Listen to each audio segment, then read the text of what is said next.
Hello students, this is Nitin Mohod, and through this video we are going to see the interfacing of 8051 microcontroller with RS-232. So data communication equipments. While learning this, we have came across the two terms DTE and DCE. DTE is data terminal equipment while DCE is data communication equipment. So data terminal equipments are the terminals of the computers which sends and receives the data, while data communication equipments are the modems, you can say, that is modulator, demodulator, which is responsible for transferring the data. Simplest connection between PC, that is personal computer, and microcontroller requires minimum 3 pins, and these 3 pins are transfer data pin, receive data pin, and pin ground. Now moving on to the interfacing of 8051 microcontroller with RS-232, which is actually done through the line driver, which is a IC MAX232, as you can see in the diagram. So here on this side the microcontroller is there, and here on this side the RS-232 DB connector, you can say. MAX232 is a line driver, which is this equipment, converting RS-232 voltage levels, means the voltage levels associated with this RS-232, to TTL levels which are associated with the microcontroller, and vice versa. So this is responsible for converting the voltage levels associated with this device to this device, or this device to this device. Now first we will see the logic levels associated with TTL and RS-232. So logic level 0 in TTL is represented as 0, while the logic level 1 is represented as 1 in TTL. While in RS-232, the logic level 0 is represented in the range +3 to +25 volts, while logic level 1 is represented in the range of -3 to -25 volts. And that's why it's very clear that from -3 to +3, this is the range which is undefined. Now TXD and RXD are the two main pins of 8051, as you can see here, TXD and RXD, that is pin number 11 and pin number 10. And these pins are responsible for transferring and receiving data.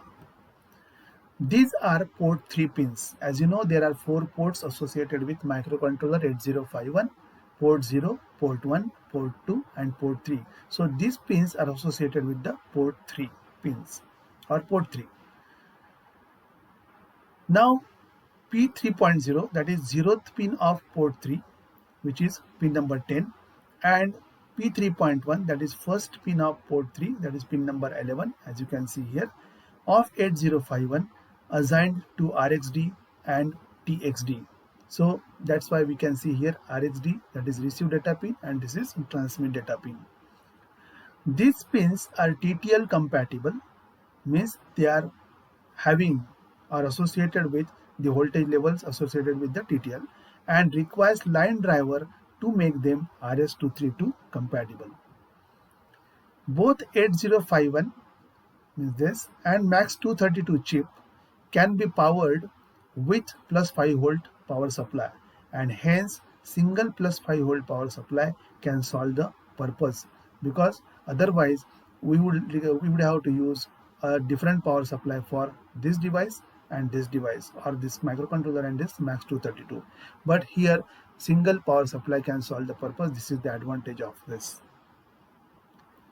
Then MAX232, a line driver. The internal structure is like this. It has 2 sets of line drivers for transferring and receiving data.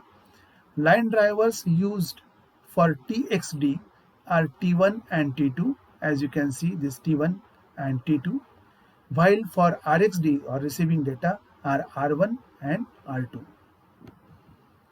In most of the applications, one of each is used. For example, T1 and R1 used for transferring the data and receiving the data of 8051. MAX232 requires 4 capacitors, as you can see here, 1, 2, 3, and 4, ranging from 1 to 22 microfarad. This is the value associated with them, Most widely used value for this capacitor is 22 microfarad. External support capacitors C2 and C4 are used as a part of the voltage inverting circuit to create negative voltage, while C1 and C3, as you can see here, they are used as a voltage doubler circuits. So moving on to the SBUF register instruction, where register is a 8 bit. It is used only for serial communication in 8051. When a byte of data is to be transferred through transmit data line, it must be placed in SBUF register. Similarly, when RxD line, that is receive data line of 8051, receives a byte of data, it is held by SBUF, that is serial buffer register. Serial buffer can be accessed like any other register in 8051, as you can see from the instructions like this. So here move SBUF #D, so it will load SBUF register with data 44H. Why 44H? We have written here D and we are saying 44H. So 44H is the ASCII code for letter D. That's why we have written move SBUF #D as a load SBUF with 44H. Then move SBUF A, which will copy the contents of accumulator to SBUF register, while move A SBUF will copy the contents of SBUF register to accumulator. So I hope the interfacing concept here between the microcontroller and RS-232 is clear to you, along with the instructions associated with serial communication in 8051. Thank you.